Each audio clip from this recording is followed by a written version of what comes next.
এবার রাজধানীর 22টি স্থানে বসছে কোরবানির পশুর হাট। জনদুর্ভোগ এড়াতে নির্দিষ্ট করা হয়েছে হাটের সীমানা, থাকছে আইন শৃঙ্খলা রক্ষাকারী বাহিনীর নজরদারি। ঈদে ঘরমুখ মানুষের জন্য আজ দেয়া হচ্ছে 22 সেপ্টেম্বরের ট্রেনের টিকিট। রাত থেকেই ঢাকা ও চট্টগ্রাম রেল স্টেশনে টিকিট প্রত্যাশীদের ভিড়। ব্রিটেনে বাংলাদেশি কমিউনিটিতে ব্রিটিশ জিহাদিদের ইন্ধনে বাড়ছে জঙ্গিবাদ। ব্রিটিশ প্রধানমন্ত্রীকে তৎপর হওয়ার আহ্বান প্রধানমন্ত্রী শেখ হাসিনার, গার্ডিয়ানের রিপোর্ট। কুমিল্লায় ট্রাকের ধাক্কায় গোয়েন্দা পুলিশের আসামি বহনকারী মাইক্রোবাসে আগুন, এক পুলিশ সদস্য নিহত। অগ্নিদগ্ধ 4 পুলিশ ও 5 আসামিকে ঢাকা মেডিকেলে ভর্তি। এবং টাঙ্গাইলের 7ম শ্রেণীর এক ছাত্রীকে ধর্ষণের ভিডিও ছড়িয়ে দিয়েছে বখাটেরা। নোয়াখালীতে 6ষ্ঠ শ্রেণীর আরেক ছাত্রীকে দোকানে আটকে রেখে ধর্ষণের অভিযোগ।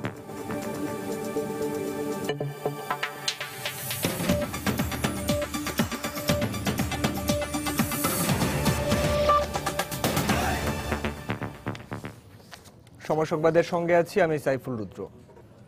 পবিত্র ঈদুল আজহা উপলক্ষে তৃতীয় দিনের মতো চলছে ট্রেনের অগ্রিম টিকিট বিক্রি। আজ দেয়া হচ্ছে 22 সেপ্টেম্বরের টিকিট।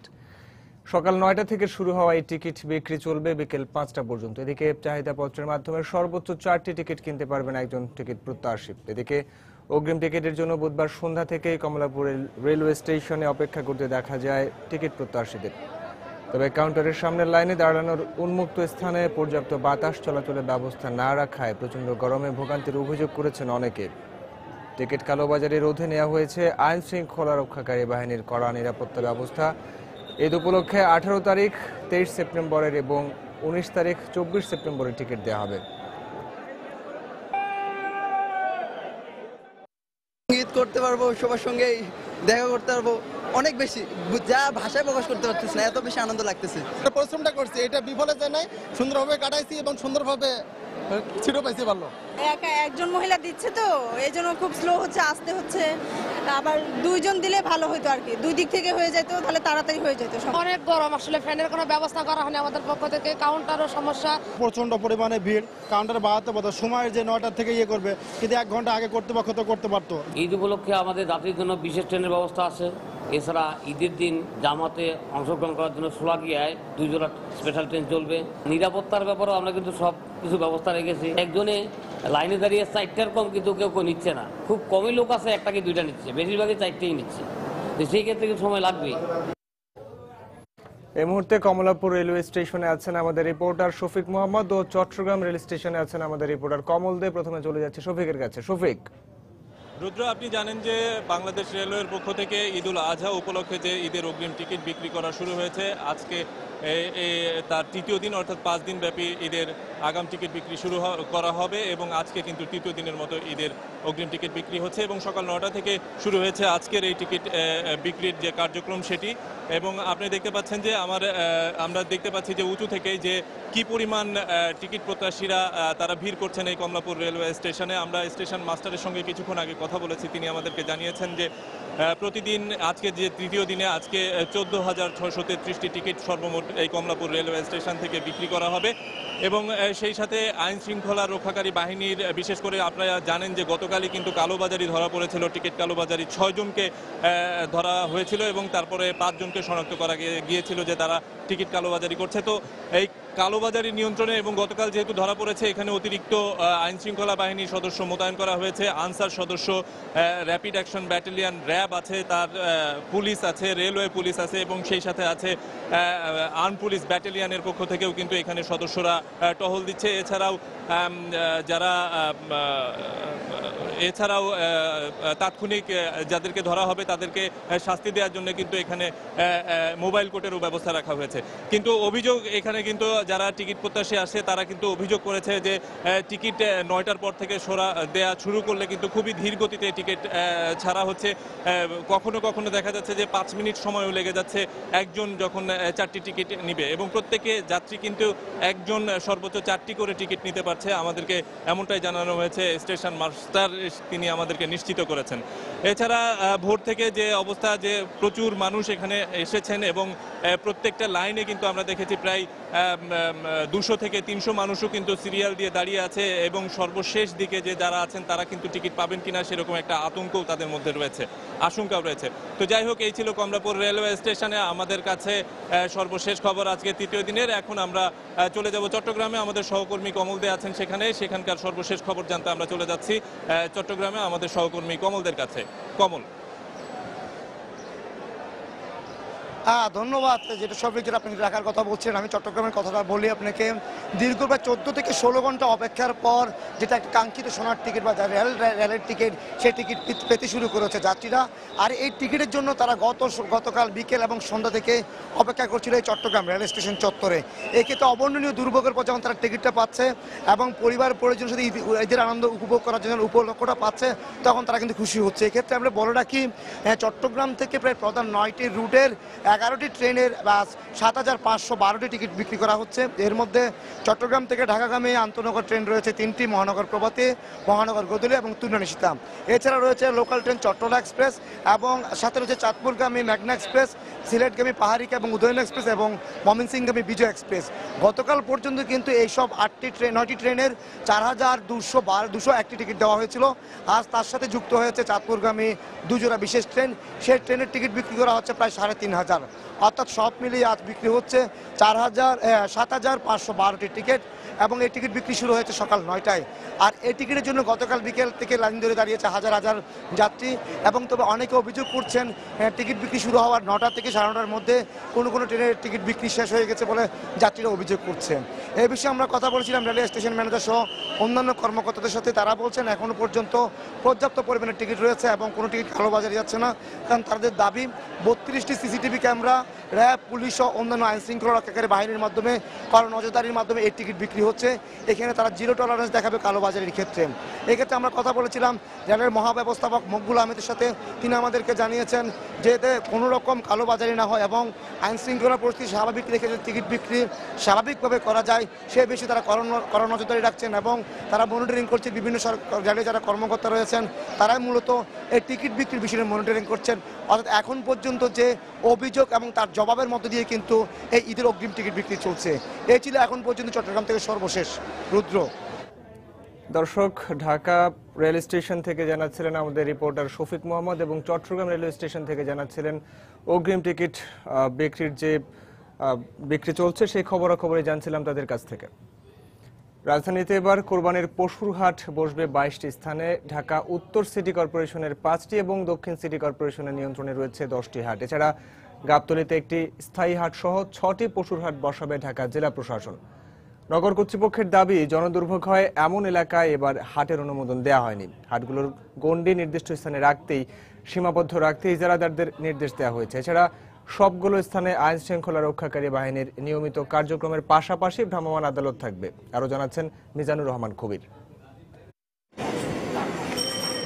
ঢাকা দক্ষিণ সিটি কর্পোরেশনে এবার পশুর হাট বসছে 10টি। নির্ধারিত স্থানগুলো হলো লালবাগে হাজী দেলোয়ার হোসেন খেলার মাঠ, আশপাশের খালি জায়গা ও বেড়িবাঁধ, গোপীবাগ বালুর মাঠ, সাদেক হোসেন খোকা মাঠ, পোস্তগোলা শ্মশানঘাটের পাশে খালি জায়গা, জিগাতলা হাজারিবাগ মাঠ, লালবাগের রহমতগঞ্জ খেলার মাঠ, মেরাদিয়া বাজার, উত্তর শাহজাহানপুরের মৈত্রী সংঘের মাঠ, ধূপখোলা ইস্টার্ন ক্লাবের মাঠ এবং কামরাঙ্গীচরে ইসলাম চেয়ারম্যান বাড়ির মোড় থেকে বুড়িগঙ্গা নদীর তীরের খোলা জায়গা। এর বাইরে কোথাও হাট বসানোর অনুমতি দেওয়া হবে না বলে জানান দক্ষিণ সিটি কর্পোরেশনের প্রধান সম্পত্তি কর্মকর্তা। আমরা প্রত্যেকটি হাটই একটা নির্দিষ্ট পেরিফেরি এলাকা চিহ্নিত করে দিচ্ছি। আমরা যখন কাজদাদের দিচ্ছি তাদেরকে হাতে, এবং আমরা মেট্রোপলিটন পুলিশ এবং আমাদের নিজস্ব মোবাইল টিম থাকবে, তাদেরকে অনুরোধ করা হয়েছে যে কোনো অবস্থাতে যেন এই পেরিফেরি অতিক্রম না করে। ঢাকা উত্তর সিটি কর্পোরেশনে 5টি অস্থায়ী হাটের জায়গা নির্ধারণ করা হয়েছে। রাজুকের পূর্বাচল প্রকল্পের 300 ফিট রাস্তার কাছে পুলিশ হাউজিং এর মাঠ, বনরূপা আবাসিক প্রকল্পের খালি জায়গা, মিরপুর 6-এর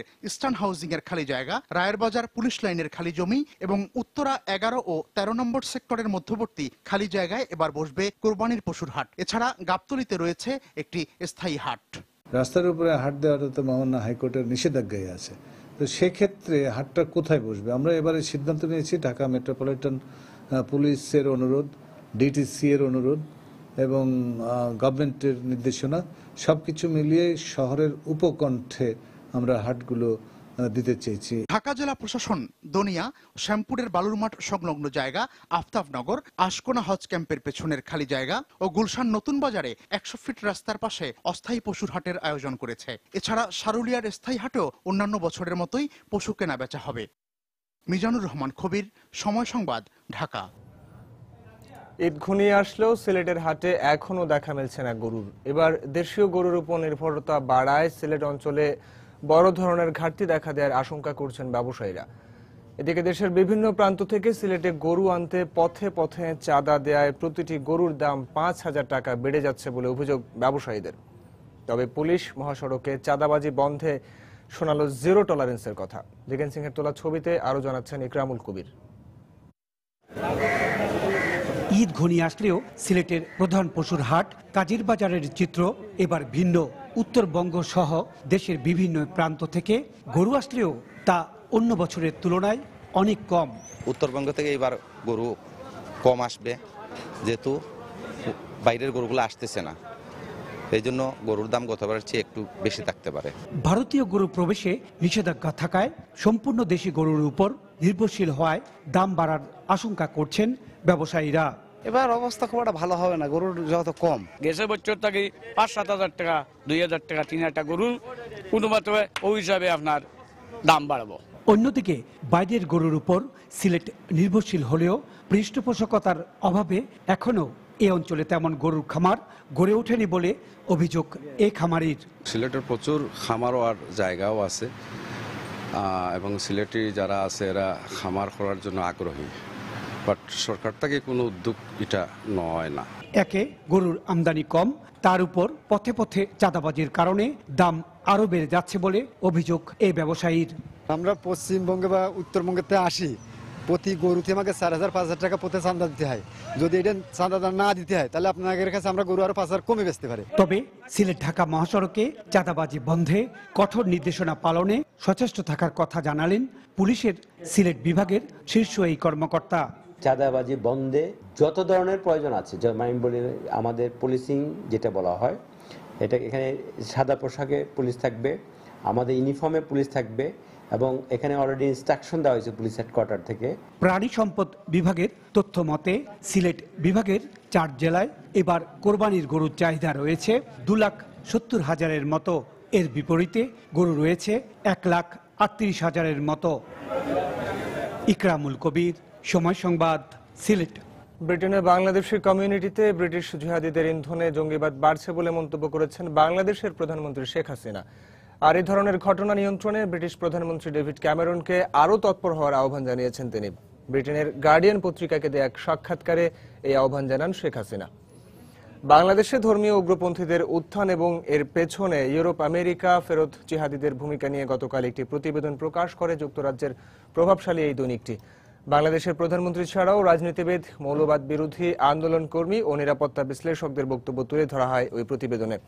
সাক্ষাৎকারে প্রধানমন্ত্রী শেখ হাসিনা জামায়াত ইসলামীর প্রতি ইঙ্গিত করে বলেন, পূর্ব লন্ডনে দলটির যথেষ্ট প্রভাব রয়েছে, সেখানে তারা অর্থ সংগ্রহ করছে এবং সেই অর্থ বাংলাদেশে পাঠাচ্ছে। আর তাই উগ্রপন্থীদের এসব অপতৎপরতা রোধে মাঠ পর্যায়ে ব্রিটিশ সরকারের আরও উদ্যোগী হওয়া উচিত বলেও গার্ডিয়ানকে বলেন প্রধানমন্ত্রী। সম্প্রতি 2 ব্লগার হত্যায় বাংলাদেশি বংশোদ্ভূত এক ব্রিটিশ নাগরিকের গ্রেফতারের পরিপ্রেক্ষিতে ব্রিটেন সরকারকে প্রধানমন্ত্রী শেখ হাসিনা এই আহ্বান জানান বলে উল্লেখ করা হয় প্রতিবেদনে। দুদকের দায়ের করা বড় পুকুরিয়া কয়লা খনি দুর্নীতি মামলার বৈধতা চ্যালেঞ্জ করে বিএনপি চেয়ারপারসন বেগম খালেদা জিয়ার করা আবেদনের উপর রায় দেয়া হবে আজ। বিচারপতি নুরুজ্জামান ননী ও বিচারপতি আব্দুর রবের দ্বৈত বেঞ্চ সেই রায় ঘোষণা করবেন। গত মঙ্গলবার হাইকোর্টের এই দ্বৈত বেঞ্চের কার্যতালিকার মাধ্যমে রায়ের এই দিন ধার্য করা হয়। এর আগে শুনানি শেষে গত 30 আগস্ট যে কোনো দিন রায় ঘোষণা করা হবে বলে আদেশ দেন আদালত। 2008 সালের 26 ফেব্রুয়ারি বেগম জিয়া সহ 16 জনের বিরুদ্ধে শাহবাগ থানায় দুদকের সহকারী পরিচালক এই মামলাটি দায়ের করেন। পরে মামলাটি বাতিল চেয়ে হাইকোর্টে আবেদন করেন বেগম জিয়া।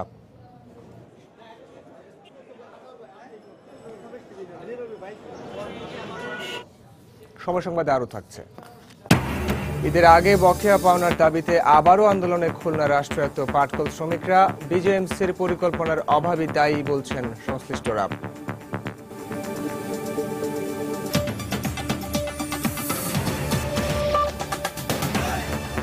কুমিল্লার 14 গ্রামে ট্রাকের ধাক্কায় গোয়েন্দা পুলিশের আসামি বহনকারী মাইক্রোবাসে আগুন লেগে এক পুলিশ সদস্য মারা গেছেন। এ ঘটনায় আহত হয়েছেন অন্তত 9 জন। পুলিশ জানায়, গত রাত 11টার দিকে ঢাকা মহানগর গোয়েন্দা পুলিশের একটি দল কুমিল্লা থেকে আসামি গ্রেফতার করে একটি মাইক্রোবাসে ঢাকায় ফিরছিলেন। এ সময় তারা 14 গ্রাম উপজেলার আমজাদের বাজার এলাকায় পৌঁছালে পেছন থেকে একটি ট্রাক ধাক্কা দিলে মাইক্রোবাসটিতে আগুন ধরে যায়। এতে ঘটনাস্থলে এক পুলিশ সদস্য নিহত হন এবং অগ্নিদগ্ধ হন 4 পুলিশ ও 5 আসামি। আহতদের সবাইকে ঢাকা মেডিকেল কলেজ হাসপাতালে ভর্তি করা হয়েছে। দ্রুত আমরা ডাক্তার ডেকে নিয়ে আসলাম, প্রায় 8-10 জনের মতো নিয়ে এসে তাদেরকে প্রাইমারি ট্রিটমেন্ট দেওয়ার পরে আমরা ওই যে চৌদ্দগ্রাম থানার কর্মকর্তাদেরকে নিয়ে আবার কুমিল্লা মেডিকেল কলেজ হাসপাতাল পর্যন্ত আসছি আর কি। এই 5 জনের মধ্যে 2 জন আবার খুব বেশি গুরুতর, তাদের শতকরা শরীরের 90 ভাগ অংশ এবং আরেকজনের শতকরা 50 ভাগের বেশি অংশ পুড়ে গিয়েছে। প্রথম গাড়িতে মোট 10 জন ছিল ড্রাইভার সহ, তো একজন স্পট ডেথ হয়েছে, বাকি 9 জনকে এখানে আনা হয়েছে। এই 9 জনের মধ্যে আবার 5 জন হচ্ছে আসামি, যাদের কাছ থেকে ইয়াবা বা অন্যান্য ইয়েগুলো উদ্ধার করা হয়েছিল, আর বাকি 4 জন হচ্ছে পুলিশের সদস্য। অর্থমন্ত্রী আবুল মাল আব্দুল মুহিতকে প্রধান করে বেতন বৈষম্য দূরীকরণ সংক্রান্ত মন্ত্রিসভা কমিটি পুনর্গঠন করেছে সরকার। বুধবার বিকেলে এই সংক্রান্ত একটি প্রজ্ঞাপন প্রকাশ করা হয়। কমিটিকে পাবলিক বিশ্ববিদ্যালয়ের শিক্ষকদের বেতন ও পদমর্যাদার বিষয় সহ 8ম বেতন কাঠামোর উপর পর্যালোচনা করে সুপারিশ দিতে বলা হয়েছে। এদিকে অর্থমন্ত্রীর নেতৃত্বে থাকায় নতুন এই কমিটিকে প্রত্যাখ্যান করেছেন পাবলিক বিশ্ববিদ্যালয়ের আন্দোলনরত শিক্ষকরা। আবুল মাল আব্দুল মুহিতের কাছ থেকে ন্যায় বিচার পাবেন না অভিযোগ করে নিরপেক্ষ কাউকে প্রধান করে নতুন কমিটি গঠনের দাবি জানিয়েছেন তারা। আরো জানাচ্ছেন তারেকুজ্জামান শিমুল। নিজেদের বেতন ও পদমর্যাদা কমানো হয়েছে দাবি করে 8ম বেতন কাঠামো চূড়ান্ত হবার পর থেকেই আপত্তি জানিয়ে আসছিলেন পাবলিক বিশ্ববিদ্যালয়ের শিক্ষকরা। শুরুতে স্মারকলিপি প্রদান ও সরকার মহলের সাথে আলাপ আলোচনায় সীমাবদ্ধ থাকলেও শিক্ষকরা কঠোর অবস্থানে যান গত 7 সেপ্টেম্বর মন্ত্রিসভায় নতুন বেতন কাঠামোটি অনুমোদনের পর। একযোগে দেশের সবগুলো পাবলিক বিশ্ববিদ্যালয়ে শুরু হয় কর্মবিরতি, হুঁশিয়ারি দেওয়া হয় দাবি আদায় না হলে আরো কঠোর আন্দোলনে যাবার। আর এতে বিপাকে পড়েন বিশ্ববিদ্যালয় পড়ুয়া লাখো শিক্ষার্থী।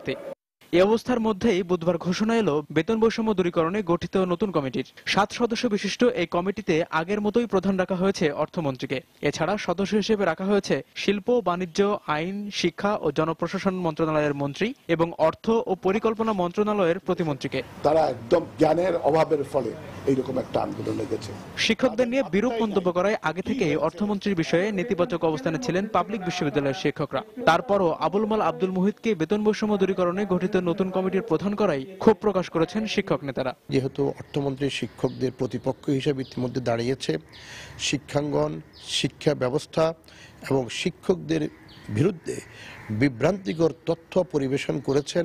তথ্যের যাচাই বাছাই না করে ভুল তথ্য জাতির সামনে হাজির করে আমাদের শিক্ষকদেরকে হেয় প্রতিপন্ন করার চেষ্টা করেছেন। সে অবস্থায় তার কাছ থেকে আমরা সুবিচার পাব না এবং শিক্ষকরা মনে করে তার সাথে বসা শিক্ষকদের সঠিক কাজ হবে না। নিরপেক্ষ এদেশের আন্দোলন সংগ্রামে, দেশ গঠনে, জাতি গঠনে, শিক্ষা আন্দোলনে যারা অতীতে ভূমিকা রেখে শিক্ষাঙ্গন থেকে পরবর্তীতে আজকে জাতির নেতৃত্ব দিচ্ছে, যারা এই সরকারের সিনিয়র মন্ত্রী হিসেবে আছেন, তাদের কাউকে দিয়ে এই কমিটি গঠন করা হোক। এছাড়া দাবি আদায়ে পূর্ব ঘোষণা অনুযায়ী বৃহস্পতিবার সবগুলো পাবলিক বিশ্ববিদ্যালয়ে কর্মবিরতি পালন করবেন বলেও জানিয়েছেন তিনি। আইনি বলে যারা মনে করে। তারেকুজ্জামান শিমুল, সময় সংবাদ, ঢাকা। এদের আগে আবারও বকেয়া পাওনার দাবিতে রাজপথে নেমেছেন খুলনার রাষ্ট্রায়ত্ত পাটকল শ্রমিকরা। মাসের পর মাস বকেয়া বেতন ভাতা পরিশোধ না হওয়ায় শ্রমিকদের মধ্যে বাড়ছে অসন্তোষ। অপরদিকে খুলনার রাষ্ট্রায়ত্ত আলেম জুট মিল ব্যক্তি মালিকানায় হস্তান্তরের সিদ্ধান্ত বাতিলের দাবিতে বিভিন্ন কর্মসূচি পালন করে আসছে শ্রমিকরা। সংশ্লিষ্টরা বলছেন, বিজিএমসির পরিকল্পনার অভাবে রাষ্ট্র মালিকানাধীন পাটকলগুলো লোকসানের মুখে পড়ছে, সৃষ্টি হচ্ছে শ্রমিক অসন্তোষ। আরো জানাচ্ছেন তরিকুল ইসলাম। ঈদের আগে আবারও ফুঁসে উঠেছে খুলনার শিল্পাঞ্চলের পাটকল শ্রমিকরা। কাঁচা পাট কেনার জন্য প্রয়োজনীয় অর্থ বরাদ্দ, বকেয়া মজুরি বেতন পরিশোধ ও 20% মহার্ঘ ভাতা প্রদান সহ 5 দফা দাবিতে আন্দোলন করছেন তারা। প্রতিদিন উৎপাদন বন্ধ রেখে অবরোধ, ধর্মঘট, অনশন ও স্মারকলিপি প্রদান সহ নানা কর্মসূচি পালন করছেন এই অঞ্চলের রাষ্ট্রায়ত্ত 7টি পাটকলের শ্রমিকরা। এছাড়া গত 3 মাস ধরে বন্ধ থাকা আলিম জুট মিল ব্যক্তি মালিকানায় হস্তান্তরের সিদ্ধান্ত বাতিলের দাবিতেও চলছে আন্দোলন। শ্রমিকদের দাবি, পাট খাতে অর্থ বরাদ্দের পর বিজিএমসির সঠিক পর্যবেক্ষণের অভাবেই মূলত রাষ্ট্রায়ত্ত পাটকলগুলো ধীরে ধীরে লোকসানের মুখে পড়ছে। 7 সপ্তাহ বেতন বাকি এবং বোনাস আমাদের এই এরিয়া পাওয়ার জন্য 20% এরিয়া পাওয়ার জন্য আমরা এর জন্য মানববন্ধন করছি। আমরা 40 সপ্তাহ পিএফ এর টাকা লোন পাচ্ছি না, এমনিভাবে একাধিক সমস্যায় আমরা জর্জরিত। আমাদের ঘরে চাউল নাই, ডাল নাই, আমাদের চলে না। 7 সপ্তাহ আমাদের বিল বাকি, 40 সপ্তাহ আমাদের লোন বাকি। মাননীয় প্রধানমন্ত্রীর কাছে আমাদের আকুল আবেদন যাতে আমরা পাইতে পারি বোনাস, বিল। শ্রমিকদের চলমান আন্দোলনকে যৌক্তিক বলে মানলেও সমাধানের বিষয়ে কোনো সদুত্তর দিতে পারেননি সংশ্লিষ্ট পাটকল কর্মকর্তা। এটা সরকারি প্রতিষ্ঠান, এটা মানার বিষয়টা প্রধানত সরকার এবং বিজিএমসি কর্তৃপক্ষের উপর নির্ভর করে। তো আমার বিবেচনায় তাদের দাবি যৌক্তিক। এখানকার কি সিচুয়েশন আমি সরকারকে জানাই, সরকার বিজিএমসিকে জানাই, এই পর্যন্তই আমার। তারপরে কি হবে, সরকার কি করবে বা বিজিএমসি কি করবে, এটা আমার জানা নেই। এদিকে খুলনা অঞ্চলের রাষ্ট্রায়ত্ত পাটকলের শ্রমিকদের আন্দোলনের বিষয়ে ঊর্ধ্বতন কর্তৃপক্ষকে অবহিত করা হয়েছে বলে জানালেন বিজিএমসির এই কর্মকর্তা। বিজিএমসি চেষ্টা করতেছে তাদের এটা রফাদফা করার জন্য, কিভাবে করা যায়। এটা হয়তো যখন একদম চূড়ান্ত হবে, এটা যখন একদম চূড়ান্ত হবে, এটা তো হবে যে কিভাবে কি দেবে, কি মালিক তাদের টাকা দিবে না বিজিএমসি দিবে, এরকম হবে। এরকম একটা ধরনের চূড়ান্ত যখন হবে তখন এটা ফয়সালা হবে। খুলনা অঞ্চলের রাষ্ট্রায়ত্ত পাটকলে কর্মরত শ্রমিকের সংখ্যা 25,000-এরও বেশি। তরিকুল ইসলাম, সময় সংবাদ, খুলনা। টাঙ্গাইলের 7ম শ্রেণীর এক ছাত্রীকে ধর্ষণের পর ভিডিও ছড়িয়ে দিয়েছে বখাটেরা। অভিযুক্তদের হুমকিতে নির্যাতিতা বিষয়টি প্রথমে গোপন রাখলেও ভিডিও চিত্র প্রকাশ হওয়ার পর মামলা করেছে ভুক্তভোগী পরিবার। এই ঘটনায় 2 বখাটেকে ধরে পুলিশের সোপর্দ করেছে স্থানীয় জনতা। এদিকে বাকি অভিযুক্তদের গ্রেফতারের চেষ্টা চলছে বলে জানিয়েছে পুলিশ। কাদের তালুকদারের তথ্য ও রাশেদ খানের ছবি নিয়ে ডেস্ক রিপোর্ট। নির্যাতিতার স্বজনদের অভিযোগ, গত 13 সেপ্টেম্বর দুপুরে ক্লাস শেষে ভুয়াপুর উপজেলার নিজ গ্রামের বাড়িতে ফিরছিল ওই স্কুল ছাত্রী। এ সময় তার পথরোধ করে জোরপূর্বক যমুনা সেতু সংলগ্ন বেলটিয়া এলাকায় নিয়ে যায় স্থানীয় বখাটে আলামিন, রিপন ও রহিম। পরে নৌকায় উঠিয়ে তাকে ধর্ষণ করে তা মোবাইলে ভিডিও করে তারা।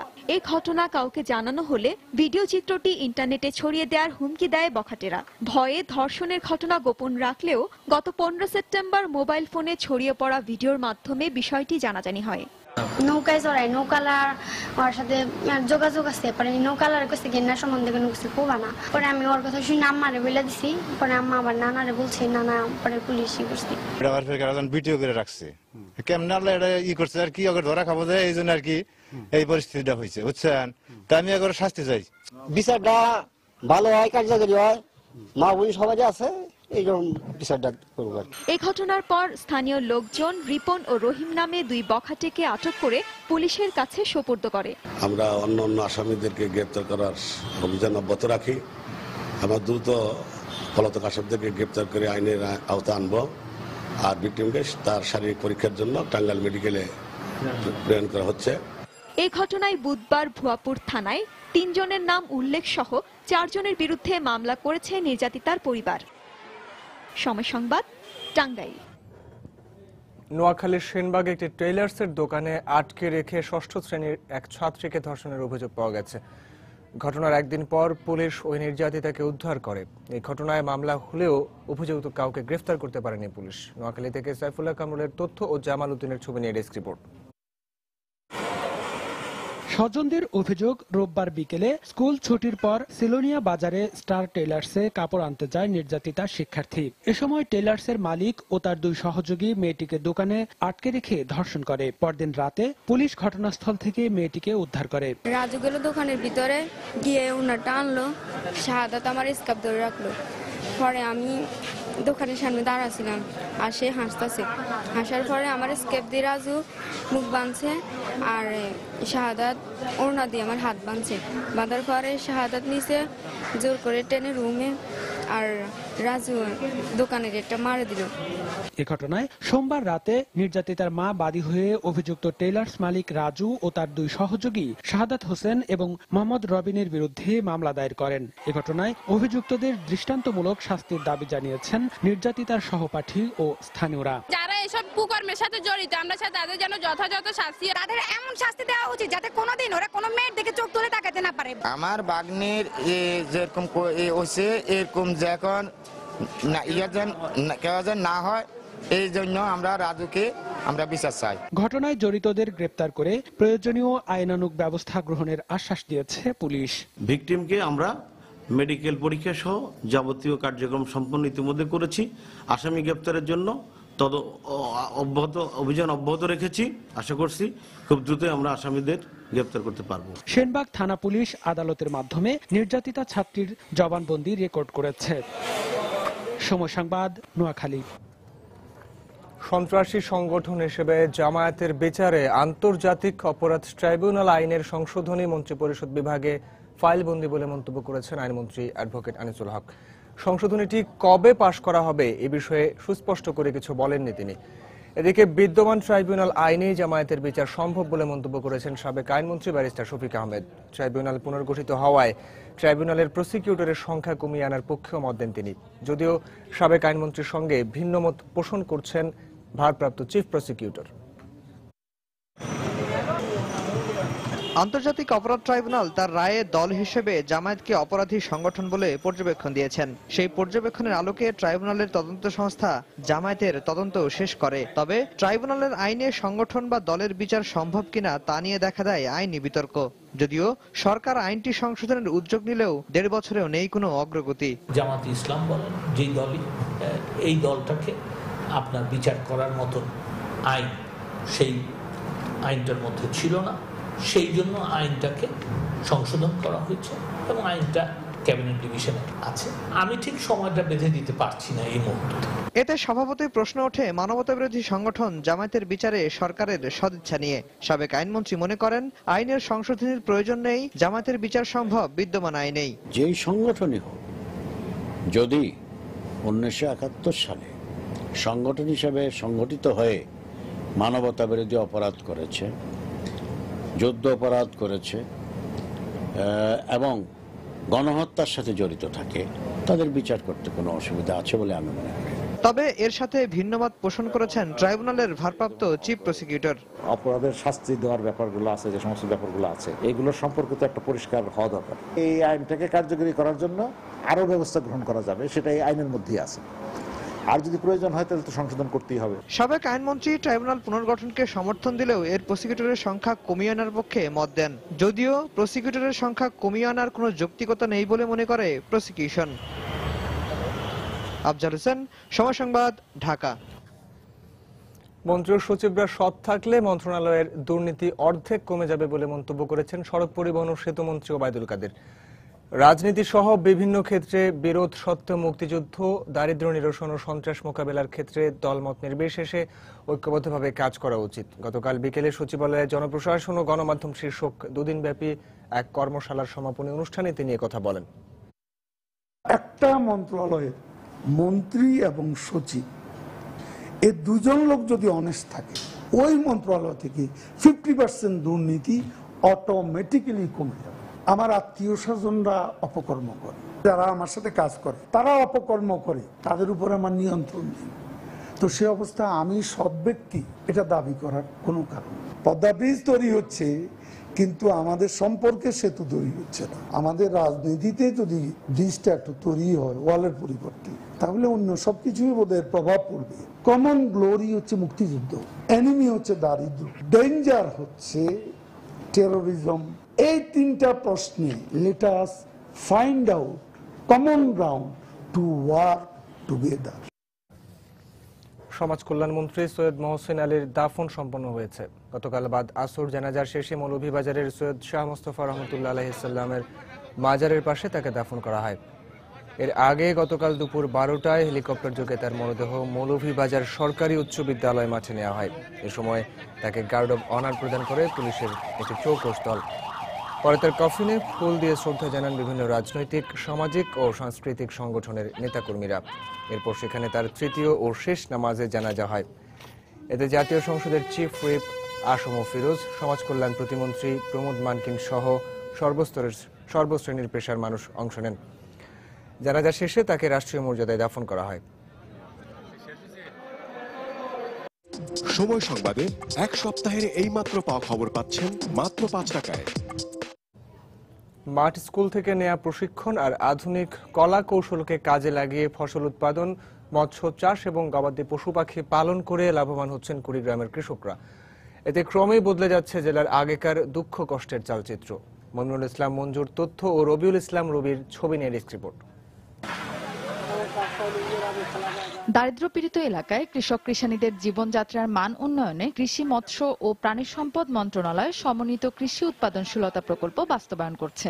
এই প্রকল্পের আওতায় গ্রাম পর্যায়ের মাঠ স্কুলে কৃষক কৃষানীদের বিনামূল্যে মাসে 2 দিন করে মোট 10টি সেশনে সংশ্লিষ্ট বিষয়ে প্রশিক্ষণ দেওয়া হচ্ছে। সে সাথে প্রদর্শনীর জন্য বিনামূল্যে বীজ, সার, ফসলাবাদ ও মাড়াই ঝাড়াই যন্ত্রপাতি, মাছের পোনা, পুকুর পরিষ্কারের উপকরণ, গরুর গোয়ালের মেঝে পাকাকরণ, খাদ্য ও চিকিৎসা দেওয়া হচ্ছে। এসব কাজে লাগিয়ে ফসল ও মৎস্য চাষ এবং গবাদি পশু পাখি পালন করে লাভবান হচ্ছেন বলে জানালেন রাজারহাট উপজেলার ঘড়িয়ালডাঙ্গা ইউনিয়নের কৃষক কৃষানীরা। মাসে 2 বার ট্রেনিং হয় এবং কৃষি বিষয়ক আলোচনা হয়। ট্রেনিং করার পর আমরা ভার্মি কম্পোস্ট, সার, তারপরে বীজ সংরক্ষণ সবকিছু এখন শিখছি। আমরা এখন শিখিয়ে এখন অন্য জেলে মহিলা আছে সেই মহিলাদেরকে আমরা শিখাবো। কৃষক কৃষানীরা নিজেরাই ধানের বীজ উৎপাদন, সংরক্ষণ করছেন। পাশাপাশি মাছ, দুধ, ডিম ও মাংসের উৎপাদন বেড়েছে। এতে তারা লাভবান হচ্ছেন বলে দাবি উপজেলা পর্যায়ের কর্মকর্তাদের। নিজে উৎপাদিত বীজ নিজে ব্যবহার করছেন এবং সেই সাথে সেই বীজ পার্শ্ববর্তী কৃষকের কাছে বিক্রি করছেন। উন্নত প্রযুক্তি সহজেই গ্রহণ করে দুধ, ডিম, মাংস উৎপাদন বৃদ্ধি করে তারা আত্মকর্মসংস্থানের পথ তাদের সুগম হচ্ছে। সনাতন পদ্ধতি পরিহার করে আধুনিক পদ্ধতিতে মাছ চাষ করছে এবং তাদের আর্থসামাজিক অবস্থার উন্নতি ঘটাচ্ছে। বর্তমানে জেলার 9টি উপজেলার 75টি ইউনিয়নে কৃষি বিষয়ে 306টি ও মৎস্য বিষয়ের 100টি মাঠ স্কুলের প্রত্যেকটিতে 25 জন করে এবং প্রাণী সম্পদ বিষয়ে 95টি মাঠ স্কুলের প্রত্যেকটিতে 20 জন করে মোট 501টি মাঠ স্কুলে 12,050 জনের প্রশিক্ষণ চলছে। কৃষক মাঠ স্কুলের জ্ঞান দক্ষতাকে কাজে লাগিয়ে কৃষি, মৎস্য, প্রাণী সম্পদ দলের কৃষকদের উৎপাদনশীলতা বৃদ্ধি পাচ্ছে। জেলায় এ পর্যন্ত কৃষি বিষয়ে 25,875 জন, প্রাণী সম্পদে 7,720 জন এবং মৎস্য বিষয়ে 7,225 জন, মোট 40,820 জন কৃষক কৃষানীকে প্রশিক্ষণ দেওয়া হয়েছে। সময় সংবাদ, কুড়িগ্রাম। মাগুরায় মাতৃগর্ভের শিশু গুলিবিদ্ধ ও একজন নিহতের ঘটনায় দায়েরকৃত মামলার 2 নম্বর আসামি মোহাম্মদ আলীকে গ্রেফতার করেছে পুলিশ। গত রাত 12:30টার দিকে পুলিশ সুপারের কার্যালয়ের সংবাদ সম্মেলনে তাকে হাজির করা হয়। পুলিশ জানায় গতকাল সকাল 10:30টার দিকে শহরের মহিলা কলেজ সড়ক থেকে তাকে গ্রেফতার করা হয়। এছাড়া একই দিন ঢাকা থেকে ওই মামলার 15 নম্বর আসামিকেও গ্রেফতার করা হয়েছে বলে জানিয়েছে পুলিশ। এর আগে গত 23 জুলাই বিকেলে মাগুরায় চাঁদাবাজি, মাদক ব্যবসা ও আধিপত্য বিস্তারকে কেন্দ্র করে দুপক্ষের সংঘর্ষে একজন নিহত এবং গর্ভের শিশু সহ গুলিবিদ্ধ হন নাজমা বেগম। এই ঘটনায় মোহাম্মদ আলী সহ 16 জনকে আসামি করে একটি মামলা দায়ের করে নিহতের পরিবার।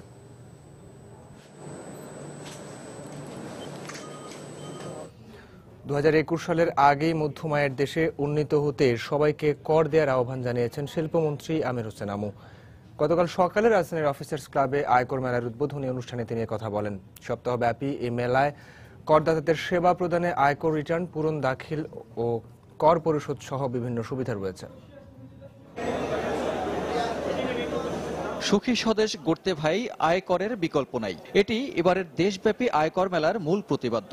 দেশ গড়ার এমন প্রতিপাদ্য সামনে নিয়ে প্রথম দিনটি মেলা প্রাঙ্গণ মুখর হয়ে ওঠে নতুন পুরাতন করদাতাদের পদচারণায়। সপ্তাহব্যাপী আয়োজিত এ মেলায় করদাতাদের কর সেবা প্রদান, আয়কর রিটার্ন পূরণ, রিটার্ন দাখিল ও কর পরিশোধ সহ বিভিন্ন সুবিধা রাখা হয়েছে। এছাড়াও করদাতাদের জন্য ই পেমেন্ট বুথ, নতুন করদাতাদের টিআইএন সার্টিফিকেট নিবন্ধনে অনলাইন সুযোগ সুবিধা সহ বিভিন্ন সেবার ব্যবস্থা রয়েছে মেলাতে। মেলায় নারী, প্রতিবন্ধী ও প্রবীণদের জন্য রয়েছে আলাদা বুথের ব্যবস্থাও। পাশাপাশি মেলায় আয়কর জমা দেওয়ার জন্য ব্যাংকের বুথ ও প্রয়োজনীয় তথ্য সেবার ব্যবস্থাও রাখা হয়েছে। কোন রকমের গ্যাঞ্জাম, গ্যাদারিং বা কারো মুখামুখি বা কোনো দালালের প্রতারণা এগুলির খপ্পরে পড়তে হয় না। বিভিন্ন জোন, বিভিন্ন সার্কেলে আছে, তো এখানে আসলে এক জায়গায় দেওয়া যায়। মেলায় দেওয়া অনেক সুবিধা এবং খুব সহজে এটা দিয়ে দেওয়া যায় এবং সাথে সাথে রিসিপ্টটা পাওয়া যায়। 22 সেপ্টেম্বর পর্যন্ত রাজধানী সহ বিভাগীয় শহরে 7 দিন, জেলা শহরে 4 দিন, প্রথমবারের মতো 29টি উপজেলায় 2 দিন এবং আরও 57টি উপজেলায় 1 দিনের জন্য ভ্রাম্যমাণ আয়কর মেলা চলবে। রাজস্ব বোর্ড বলছে, গেল বছর 1675 কোটি টাকা আয়কর সংগ্রহ এবং প্রায় 6.5 লাখ করদাতাকে সেবা দেওয়া হয়েছিল। এবার সে পরিসংখ্যান ছাড়িয়ে যাবে। আমি মনে করি যে আমাদের গত বছরের তুলনায় আমরা বেশি করদাতার কাছে আমাদের বার্তা পৌঁছে দিতে পারবো, আমাদের সেবা পৌঁছে দিতে পারবো। সকালে মেলার উদ্বোধনী অনুষ্ঠানে শিল্পমন্ত্রী দেশকে এগিয়ে নিতে সবাইকে কর দেওয়ার আহ্বান জানান। আজকে সরকার যে বিভিন্ন খাতে উন্নয়নমূলক কর্মকাণ্ডগুলি পরিচালিত করছে, এই উন্নয়নমূলক কর্মকাণ্ডের সহযোগী শক্তি আপনি না হন, আপনি যদি ট্যাক্সটা ঠিকভাবে না দেন, তাহলে সরকার যদি উন্নয়নমূলক পরিকল্পনা গ্রহণ না করে তাহলে তো আপনার ইনকাম হবে না। সুতরাং ইনকাম যদি করতে হয় তাহলে অবশ্যই ট্যাক্স পে করতে হবে। উদ্বোধনী অনুষ্ঠান শেষে মেলা প্রাঙ্গণ ঘুরে দেখেন শিল্পমন্ত্রী। সানবীর রূপল, সময় সংবাদ, ঢাকা। সার্বিয়া হাঙ্গেরির সীমান্ত থেকে শরণার্থীদের সরিয়ে দিতে তাদের উপর টিয়ার গ্যাস নিক্ষেপ ও জল কামান ব্যবহার করেছে হাঙ্গেরির দাঙ্গা পুলিশ। এ ঘটনায় তীব্র নিন্দা জানিয়ে শরণার্থীদের সঙ্গে সম্মানজনক আচরণের পাশাপাশি তাদের মানবাধিকার রক্ষার আহ্বান জানিয়েছেন জাতিসংঘ মহাসচিব বান কি মুন। এদিকে হাঙ্গেরির সীমান্ত বন্ধের পর শরণার্থী প্রবেশের অনুমতি দিয়েছে ক্রোয়েশিয়া। বুধবার সার্বিয়ার হোরগোস শহরের সীমান্তবর্তী এলাকায় শত শত শরণার্থী জড়ো হলে তাদেরকে সরিয়ে দিতে এভাবেই টিয়ার শেল ও জলকামান ব্যবহার করে হাঙ্গেরির দাঙ্গা পুলিশ। এ সময় শরণার্থীরাও পুলিশকে লক্ষ্য করে ইটপাটকেল ও পানির বোতল ছুটতে থাকলে মুহূর্তেই রণক্ষেত্রে পরিণত হয় পুরো এলাকা। তীব্র আকার ধারণ করে সংঘর্ষ। এতে গুরুতর আহত হন বেশ কয়েকজন শরণার্থী। এছাড়াও সংঘর্ষে অন্তত 20 পুলিশ সদস্য আহত হন বলেও জানায় দেশটির সরকার। এ ঘটনায় তীব্র নিন্দা জানিয়ে শরণার্থীদের সঙ্গে এমন আচরণ কোনোভাবেই মেনে নেওয়া যায় না বলে মন্তব্য করেছেন সার্বিয়ার শ্রম ও কর্মসংস্থান মন্ত্রী আলেকজান্ডার ভুলিন। সেই সঙ্গে হাঙ্গেরি সরকার আগামী 1 মাসের জন্য সার্বিয়ার সঙ্গে সব ধরনের সীমান্ত পথ বন্ধ করে দিয়েছে বলেও জানান তিনি। আমি এই ঘটনার তীব্র নিন্দা ও প্রতিবাদ জানাচ্ছি, কারণ এটা আন্তর্জাতিক আইনের স্পষ্ট লঙ্ঘন। আমাদের সীমান্ত এলাকায় শরণার্থীদের উপর এভাবে টিয়ার গ্যাস ও জলকামান নিক্ষেপ করার অধিকার কারণেই। এই ঘটনায় বিস্ময় প্রকাশ করে শরণার্থীদের যথাযথ সম্মান দেওয়ার আহ্বান জানিয়েছেন জাতিসংঘ মহাসচিব বান কি মুন। শরণার্থীদের সঙ্গে অবশ্যই সম্মানজনক আচরণ করতে হবে, কারণ জীবন বাঁচাতেই তারা তাদের দেশ ছেড়ে শরণার্থী হয়েছেন। আর তাই যে কোনো মূল্যে তাদের মানবাধিকার রক্ষার জন্য ইউরোপীয় দেশগুলোর নেতাদের প্রতি আমি আহ্বান জানাচ্ছি। এদিকে বুধবার প্রথমবারের মতো শরণার্থী প্রবেশে অনুমতি দিয়েছে ক্রোয়েশিয়া সরকার। হাঙ্গেরি সরকার সীমান্ত বন্ধ করে দেওয়ার পর এখন ক্রোয়েশিয়া হয়ে উত্তর ইউরোপের দেশগুলোতে প্রবেশের চেষ্টা করছেন অনেক শরণার্থী। এছাড়াও হাঙ্গেরি সীমান্তে অপেক্ষমান আরো অনেকে পায়ে হেঁটে রওনা হয়েছেন ক্রোয়েশিয়ার পথে। অন্যয় কর্মকার, সময় সংবাদ। খেলার খবর। উয়েফা চ্যাম্পিয়ন্স লিগ ইউরোপ শ্রেষ্ঠত্বের দৌড়ে শুরুটা ভালো হলো না বর্তমান চ্যাম্পিয়ন বার্সেলোনার। চ্যাম্পিয়ন্স লিগে লিওনেল মেসির 100তম ম্যাচে রোমার সাথে 1-1 গোলে ড্র করেছে কাতালানরা। রোমার ঘরের মাঠ স্তাদিও অলিম্পিকোতে আতিথ্য নিয়ে শুরু থেকে আক্রমণ শানাতে থাকে বার্সেলোনা। চ্যাম্পিয়ন্স লিগে দলের প্রাণভোমরা মেসির সেঞ্চুরি ম্যাচে বার্সার দারুণ এক পারফরমেন্স উপভোগের আশায় ছিল সমর্থকরা। আর প্রত্যাশা মেটাতে ম্যাচের 21 মিনিটেই সুয়ারেজের গোলে এগিয়ে যায় লুই এনরিকের শিষ্যরা। তবে এর 10 মিনিট পরই আলেসান্দ্রো ফ্লোরেন্জির দুর্দান্ত গোলে সমতায় ফেরে স্বাগতিক রোমা। বিরতি থেকে ফিরে গোল পেতে মরিয়া মেসি, নেইমার, সুয়ারেজদের আক্রমণ স্বাগতিকদের রক্ষণ ভাগের দৃঢ়তায় বারবার প্রতিহত হতে থাকে। শেষ পর্যন্ত 1-1 গোলে ড্র নিয়ে সন্তুষ্ট থাকতে হয় দু দলকে। Barcelona's have been few and far between. They have been. Roma's been very disciplined and organised, and সব গুঞ্জনের অবসান ঘটিয়ে আসন্ন বাংলাদেশ প্রিমিয়ার লিগ বিপিএল এ চূড়ান্ত হলো 6টি দলের অংশগ্রহণ। এবারের আসরে নতুন দল কুমিল্লা। ঘরোয়া ক্রিকেটের এই জনপ্রিয় আসরটির আনুষ্ঠানিক পর্দা উঠবে 22 নভেম্বর, আর 24 নভেম্বর মিরপুর স্টেডিয়ামে উদ্বোধনী ম্যাচ হবে। তবে এখনো চূড়ান্ত হয়নি আসরের সূচি। বুধবার দুপুরে মিরপুরে আনুষ্ঠানিক সংবাদ সম্মেলনে এমনটাই জানান বিপিএল এর গভর্নিং কাউন্সিল। গেল কদিন হলোই দারুণ কৌতূহল। আসন্ন বিপিএল এ ঠিক কতগুলো দল অংশ নিবে? কেউ 7-8, কেউ বা ধারণা করেছিল 5-6টি দল। ক্রিকেট বোর্ডও অবশ্য ফ্র্যাঞ্চাইজিদের নির্ধারিত সময় দিয়েও অপেক্ষা করেছিল বেশ কিছুদিন। অবশেষে সব যাচাই বাছাই শেষে গেল আসর থেকে একটি দল ছেটে ফেলেছে ক্রিকেট বোর্ড। আর শেষ পর্যন্ত নানা জটিলতায় বাদ পড়ল পুরনো 3 ফ্র্যাঞ্চাইজি, যোগ হয়েছে সমান 3। আমাদের ওপেনিং সেরেমনি হবে 22 নভেম্বর সানডে। গতবার যে শিক্ষাটা হয়েছে আমাদের, এই জন্য আমরা কিন্তু যারাই আপনার আসছে নেক্সট বিপিএল এর জন্য একটা ফিনান্সিয়াল গ্যারান্টি কিন্তু তাদেরকে দিয়ে আসতে হয়েছে। গেল আসরে নানা কাণ্ডে ঢুসকে হুশে ফিরেছে বিসিবি, তাই তাদের দাবি প্রত্যেক ফ্র্যাঞ্চাইজির সাথে চুক্তির ভিত্তি বেশ পোক্ত।